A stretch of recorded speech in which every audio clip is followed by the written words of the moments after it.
High বন্ধুরা, আজ আমরা সেন্টেন্স কনস্ট্রাকশনের দ্বিতীয় পার্ট নিয়ে পড়ব। দ্বিতীয় পার্টের নাম হচ্ছে অ্যাসার্টিভ সেন্টেন্স। কাল আমরা পড়েছিলাম সেন্টেন্স কনস্ট্রাকশন টোটাল 5 ধরনের হয়: assertive, interrogative, imperative, optative and exclamatory. আজ আমরা অ্যাসার্টিভ সেন্টেন্স নিয়ে পড়ব। অ্যাসার্টিভ সেন্টেন্স নিয়ে পড়ার জন্য তোমার এর বাংলাটা প্রথমে জানতে হবে। এর অর্থ তো বাংলা অর্থ বিবৃতিমূলক বাক্য, সাধারণ বাক্য বলতে পারো, অথবা স্টেটমেন্ট বলতে পারো। অ্যাসার্টিভ সেন্টেন্সের স্ট্রাকচার কি, গঠন কি হয় সেটা নিয়ে প্রথমে তোমায় জানতে হবে। বাক্য গঠন করার জন্য ফর্মুলা একটাই, সাবজেক্ট প্লাস প্রেডিকেট। কালকে আমরা দেখলাম সাবজেক্ট, এখানে দেখো তাই লিখেছি অ্যাসার্টিভের structure subject plus predicate. Predicate কী নিয়ে হয়? Verb plus object. ওকে, তো subject plus verb plus object হচ্ছে এর মূল ফর্মুলা, যে কোনো বাক্য গঠনের মূল ফর্মুলা। কোনো বাক্যকে, কোনো পূর্ণ বাক্যকে কে দিয়ে প্রশ্ন করলে যে অ্যান্সারটা পাবে সেটা হচ্ছে সাবজেক্ট। কোনো পূর্ণ বাক্যকে কি দিয়ে প্রশ্ন করলে যে অ্যান্সারটা পাবে সেটা হচ্ছে অবজেক্ট। সাবজেক্ট আর অবজেক্টকে কে লিঙ্ক করছে? ভার্ব। সাবজেক্ট হচ্ছে উদ্দেশ্য, ভার্ব হচ্ছে ক্রিয়া, অবজেক্ট হচ্ছে বিধেয়। তাহলে কে দিয়ে প্রশ্ন করলে যেটা পাবো সেটা হচ্ছে subject. He is a student, সে হয় একজন স্টুডেন্ট। কে স্টুডেন্ট? হি, অর্থাৎ হি সাবজেক্ট। কি দিয়ে প্রশ্ন করলে অবজেক্ট পাবো? সে কি? সে একটা ছাত্র। তো কি, এ স্টুডেন্ট হচ্ছে অবজেক্ট। হি হলো ছেলেদের ক্ষেত্রে, সি হলো মেয়েদের ক্ষেত্রে। সেকেন্ড উদাহরণ, আই প্লে ফুটবল, আমি ফুটবল খেলি। কে ফুটবল খেলে? আমি খেলি। কি খেলি? ফুটবল খেলি। আর প্লে হচ্ছে একটা ক্রিয়া, ওই জন্য প্লে হচ্ছে ভার্বে বসলো। I play football. ঠিক সেরকমভাবে দে প্লে ফুটবল, তারা ফুটবল খেলে।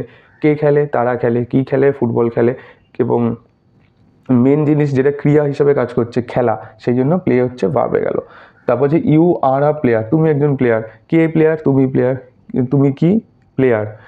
আর হচ্ছে ভার্ব এখানে। It is a tree, same concept. কি এটা? এটা হচ্ছে ট্রি। আর মেন জিনিসটা কি? মেন হচ্ছে ইট, ওই জন্য ইট হলো সাবজেক্ট, ট্রি হলো তোমার অবজেক্ট, আর এটা হয় কথাটা সাবজেক্ট আর অবজেক্টকে যোগ করছে, এই কারণে ইজ হচ্ছে ভার্ব। তো ফর্ম্যাট একটাই, subject plus verb plus object. এই ফর্ম্যাট দিয়ে তুমি অ্যাসার্টিভ সেন্টেন্স গঠন করতে পারো। এতক্ষণ আমরা দেখলাম কিভাবে নর্মাল অ্যাসার্টিভ সেন্টেন্স গঠন করা হয়। এবার আমরা দেখব অ্যাসার্টিভ সেন্টেন্স, নর্মাল অ্যাসার্টিভ সেন্টেন্সের সাথে প্রিপোজিশন অ্যান্ড আদার ওয়ার্ড যোগ করে কিভাবে সেন্টেন্সকে বাড়াতে হয়। Add on preposition and other words to extend sentence. Preposition other word যোগ করে আমি সেন্টেন্সকে বাড়াবো। Structure subject verb object, common structure যেটা ছিল, প্লাস হবে preposition or other word. Okay, ফার্স্টের উদাহরণটা দেখে নিই। দেয়ার আর মেনি স্টুডেন্টস অবধি সাবজেক্ট ভার্ব অবজেক্ট আমার হয়ে গেল। ইন দ্য ক্লাসরুম, ইনটা যোগ করে প্রিপোজিশন যোগ করে আমি বাক্যটাকে এক্সটেন্ড করে দিলাম, আবার অবজেক্টে চলে গেলাম, শুধু ইন একটা যোগ হলো। They play cricket at local ground, they play cricket অবধি আমার ঠিক ছিল, সাবজেক্ট ভার্ব অবজেক্ট। তারপর কি হলো? Preposition at, they play cricket at যোগ করলাম লোকাল গ্রাউন্ড, আবার অবজেক্টে চলে গেলাম। তাহলে এখানে অ্যাড যোগ করে প্রিপোজিশন যোগ করে বাক্যটাকে এক্সটেন্ড করলাম। ঠিক সেমভাবে you walk in the morning, তুমি হাঁটো সকালে। ঠিক আছে, এখানে কোনো অবজেক্ট অ্যাজ সাচ ওখানে কোনো দরকার নেই, ওই জন্য অবজেক্ট এখানে জিরো আছে। তো you walk in the morning, ইনটা যোগ করে আমি আবার বাক্যটাকে এক্সটেন্ড করে দিলাম। তো এইভাবে প্রিপোজিশন যোগ করে বাক্যকে এক্সটেন্ড করা যায়। এটা হচ্ছে অ্যাসার্টিভ সেন্টেন্সের একটা দিক।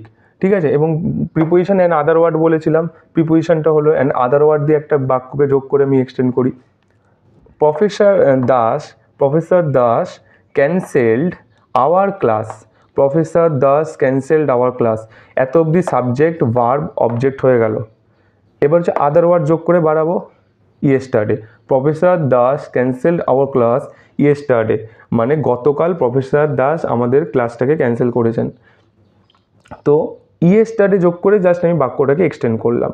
এইভাবে প্রিপোজিশন অ্যান্ড আদার ওয়ার্ড যোগ করে তুমি যে কোনো বাক্যকে অ্যাসার্টিভ সেন্টেন্সে এক্সটেন্ড করতে পারো। এটাই ছিল আজকে অ্যাসার্টিভ সেন্টেন্সের ক্লাস। এবার আমি তোমাদের এক্সারসাইজ দেবো, তোমরা সেগুলো সলভ করো। যেখানে অসুবিধা হবে সেগুলো আমায় কমেন্ট বা মেলের মাধ্যমে জানাও। অ্যাসার্টিভ সেন্টেন্স আজকে হলো এইভাবে, কাইন্ড অফ সেন্টেন্সের বাকি 4টে ফরমেশনে আমি আসতে থাকবো 1 by 1 করে। ঠিক আছে, ভিডিওটা ভালো লাগলে অবশ্যই লাইক করে দিও, আর হ্যাঁ, সাবস্ক্রাইব করতে ভুলো না নোটিফিকেশন পাওয়ার জন্য। দেখা হচ্ছে পরের ক্লাসে, বাই।